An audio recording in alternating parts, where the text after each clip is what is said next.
بصوا بقى، العظمة دي انا اللي عاملاها. انا مش عارفة هي مش ظاهرة ليه، مش عارفة في حاجة غلط يعني. بس بصوا، استنوا يمكن لما اوقف الفلاشر كده تبان. بصوا بقى، احلى حاجة تاخدوها مني لما اكون متضايقة او بفكر في حاجة. بصوا اسمعوا. كنتاكي ده ولا مش كنتاكي يا متعلمين يا بتوع المدارس؟ شايفين؟ اه يا بنت يا نورة، يا اللي خسارة في الدنيا. بصوا بقى، بصوا.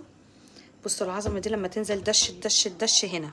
اه، صباعي اتلسع حتة لسعة، اقسم بالله حتة لسعة. يعني مش عارفة انتوا تتمنوها لأعدائكم ولا لأ يعني.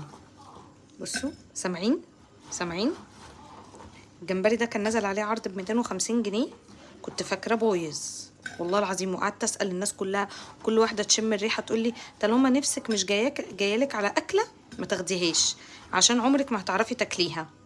قال هم كانوا فاكرين ان انا من الناس دي يعني اللي هي ايه.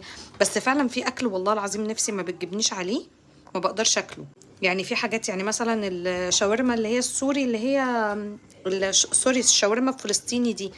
اول لما شميتها نفسي ما جاتليش فعلا عليها، ما عرفتش اكلها. ومحمود فعلا ما عرفش ياكلها. ففي اكلات فعلا ما لما نفسك تيجي عليها كده ما تعرفيش تاكليها يعني خلاص. بصوا العظمه دي. اتغنى لها ايه؟ اتفرج على الحلاوه حلاوه. الحق اروح اصلي العشاء بقى.